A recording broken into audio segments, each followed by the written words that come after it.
ever heard of this whole paradox of freedom thing? Like, the more freedom you have, the less you actually have. It's kind of related to having a budget. Like, when you don't have a budget, you start realizing that you need one when you start losing money by the hundreds and thousands. But then when you get a budget, it's like, damn, I can't even spend any money. But ultimately, having a budget is true freedom.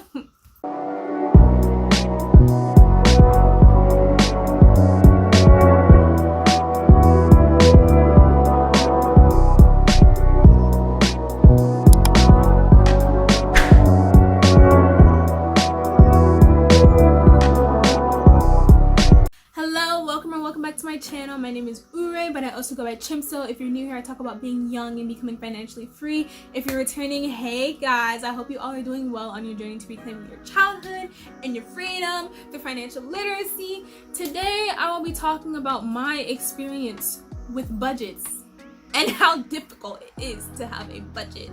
So I just decided to record today. I did say in a few videos back that I might stop recording in my sunroom because it gets extremely hot in here and my phone has overheated in the past 2 videos, but I took advantage of today. I'm probably gonna be recording 2 videos today because it's not hot and I just want to take advantage. As you see, I have no props. Let me see if I can grab something for y'all real quick, just we got a little spice going on.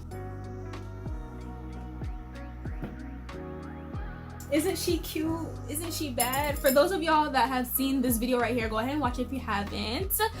This is the wig that was featured in that video and she's making another appearance today.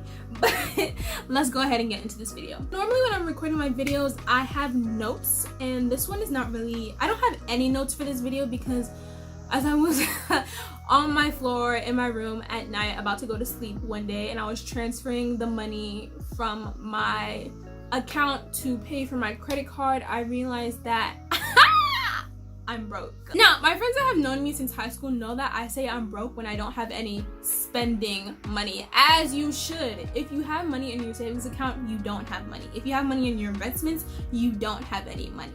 But to give a little context for that, so I started my budget back up again, and I'll explain like my history with budgeting later. But I started my budget back up again in April, right before I was about to teach a basics of financial literacy class, and I was going to talk to them about budgeting. But how am I supposed to talk to people about budgeting if I don't even have a budget, right? So I started my budget back up again. The problem is that I pay for school and my school fees are basically almost all the money that I make within a year. So the money that I have to budget is few and far between. So the way that my budget is currently set up, and I'm going to talk about this again later, but 25% of that money is, I think it's 25. It's either 25 or 20% is for spending, right? So I already don't have a lot of money, right, to budget out, and only 20% of that money is going towards spending. And I'm trying to break the habit that I developed the year before I re-implemented my budget, which was just spending money whenever I wanted, because technically I had it. I didn't have it, but I was just spending it. So it's hard to break that habit because, one, now it's the summertime, my friends always want to go out and do something, but every time we go out we gotta spend money. Like, why can't we just enjoy each other's presence? Why do we constantly have to spend money when going out? Why does everything cost money? When I do my budgeting, I have a spreadsheet. So I have one category that just focuses on my income, and then it automatically divides it out into the different percentages. And then I have a sheet for each month, and then within that I just track what my spending is and then take it out from each category, and then you can see like what I have at the end of that month. So yeah, I've been keeping track of my spending. Before that's what I wasn't doing that, and I've either spent money on clothes or going out to eat. Now, you know me, I enjoy dressing up, I enjoy fashion, I enjoy getting dressed, but I have enough clothes and enough combinations and enough possible combinations that I really don't need to be buying clothes right now, especially with money that I don't have. And I don't need to be going out to eat all the time because there's rice in the fridge. It is very helpful for me to see like my spending habits to like determine exactly what I need to cut down on so that I have more spending money. But let me actually go into the history of me budgeting now. So since my 8th grade or freshman year, I have had a budget. My parents started us on a budget very young. I started when I was about 13, and then my brothers, because they're 2 and 5 years younger than me, we all started at the same time. So I started at 13, my brother started at 11 and 8 years old, right? So I was able to come up with my own budget. My brothers, my dad gave it to them. For them, it was 1/3, 1/3, 1/3, 1/3 spending, 1/3 saving, and then 1/3 charity.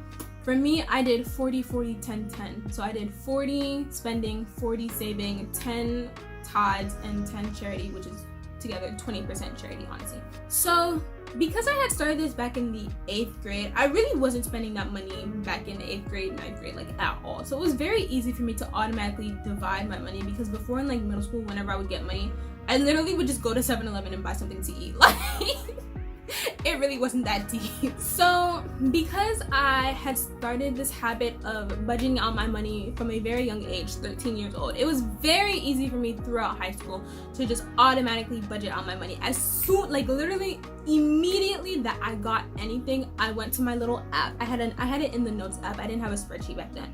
So I went to my little notes app, right? Divided out my money, went to my calculator, did all the little calculations, and divided out so I could know exactly how much money I have to spend. So that was very easy for me. It was like second nature, honestly. Like as soon as I got money, you go to the notes app, you go to the calculator app, you divide out your money, and you know exactly how much you have to spend. It kept me in check with my spending, and it was just, I don't know, like I said earlier, it was just second nature. So I really didn't have to think about ever budgeting. And then throughout high school, because I knew exactly how much I had to spend, I always acted like I was broke. I'm trying to change my language from saying like I'm broke because of the whole, you know, speaking things into existence. But whenever my friends would ask me to go out, or if we could like go out to eat, go out to do something, go out to buy money, they knew my answer would be I'm broke. If they ever needed to borrow money, they're like, yeah, you don't ask urayy because she don't got no money to borrow. I also don't lend people money because for me, I'm expecting that money back, and I don't trust people to pay me back. When I do have a little bit more money, then I will start lending people money, because I will never lend anybody money if I'm expecting it back. I don't think you should do that, because you should be thinking that they're not going to give it back to you. But at that time, and currently now, I didn't have money to be losing or to be wasting, so I didn't lend out any money. So people knew never to ask me for money. People knew to be cautious whenever they wanted to like come and ask me to go out, because they knew I had a budget and I had to stick to it. So in high school, a lot of like teenagers don't use, I mean, let me not say a lot of teenagers, because I think for public school, a lot of kids actually like have jobs. But in boarding school, most of the money that people use is their parents' money, and it's not easy to have a job in boarding school. The only job that we could have at my school is working in the cafeteria, and only 8 people could do that. 8 people out of like 150, 200 people. So most money that a lot of my friends had was from their parents. So it was like, they would always call me stingy and things like that because I wouldn't spend my money. But they didn't understand that I was spending my money, not my parents' money. So yeah, that was my mindset. Also, I didn't really have to buy a lot of clothes in high school because we had uniform all throughout high school. Like even on the weekends, because I was at boarding school, we had like leisurely uniform as well. So I didn't have to buy any clothes throughout high school, which kind of made it a little bit easier for me. So most of the money that I spent in high school was buying food on the weekends, because our week food was trash. So the difficulty in actually budgeting came from when I graduated from high school.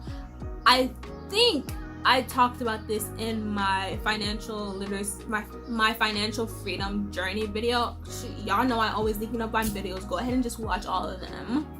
But I think I talked about it there. But if I haven't, I'm about to explain. So as I said before, I paid for school. I pay 1/3 of my school fees. I don't know if I want to give y'all that amount. Maybe later when I trust y'all a little bit more, I'll give you the actual amount. Like I said, almost 100%, maybe like 90% of the money that I make throughout the entire year, all 365 days, however amount that I work, is going towards paying for my school fees, right? So the way that my budget was set up was not set up to accommodate any school fees, especially school fees that would literally take out all of the money.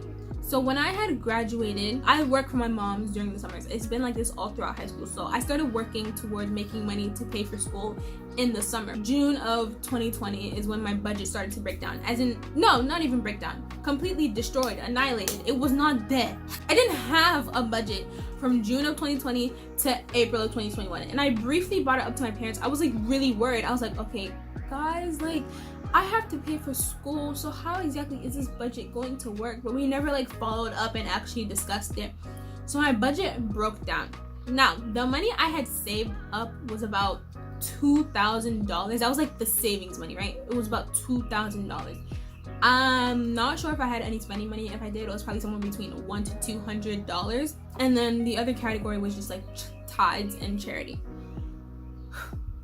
So when my budget broke down, right, all of that money was combined into one. I still had the notes app with like the breakdowns, but I didn't check it at all. I completely disregarded it. So now all my spending, saving, and charity money had become spending money. So the first thing that I did was I bought myself a laptop. I actually used this with my spending money, so technically that was fine because I had been saving up and I could actually afford to buy myself a laptop. My laptop was $600, so my spending category had gone from $2,000 to about $1,300. But subsequently after that, I just kept spending and spending and spending. I was losing hundreds of dollars at a time because I just kept spending, buying clothes, going out to eat, buying gas, just spending. And like I knew I shouldn't have been spending that money, but because I had given myself an excuse that, oh, I have to pay for school, therefore I can't have a budget, I thought it was okay for me to just keep spending and spending my money. It had gotten to a point where I had spent about, let's say, $700. $700. Okay, that might seem like a lot, but everybody else watching this video, if you actually go and calculate how much money that you spend, it might come out to more than $700 because I don't even spend like that, and I bet you there's people here that spend more than I do, so don't judge me. So it had come out to about $700, which means that the amount of money that was left in my bank account was $500.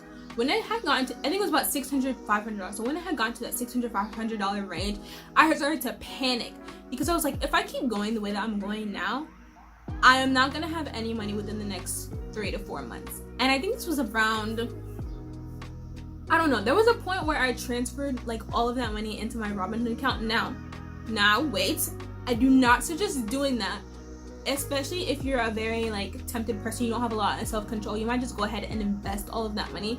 Technically that was my savings money, but I transferred it to my Robinhood account so that I could not see it in my bank account, so that I could not just transfer money to my checking account so I could swipe it on my card.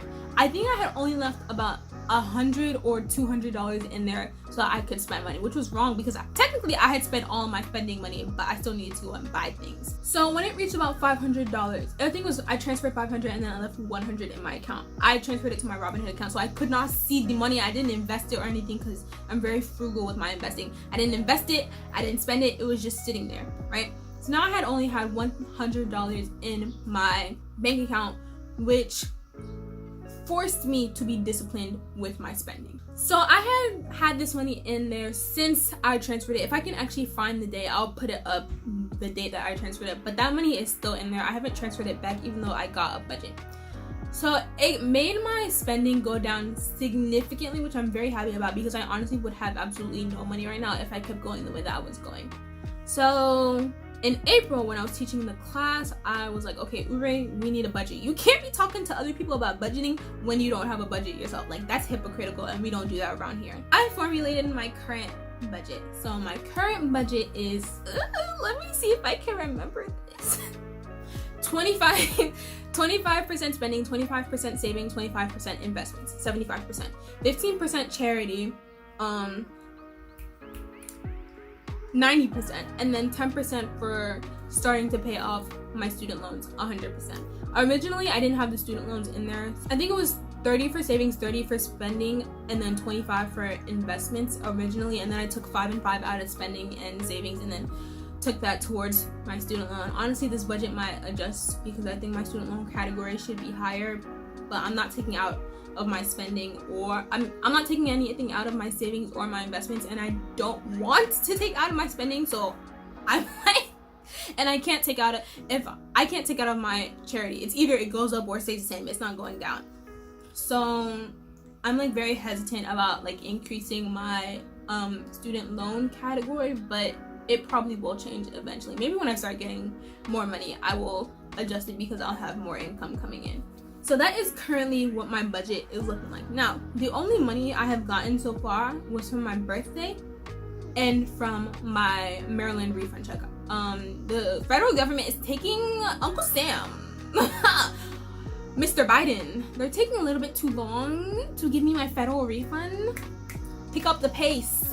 I'm still waiting for my federal check. That one's gonna be about $500. So I got money from, like I said, my birthday and my Maryland refund check. That's the only money that I got. And for my birthday, I think I only got like, I think $200 or $300, right? So that's the only money that I'm currently operating under. Guess how much money I have for spending right now? Guess.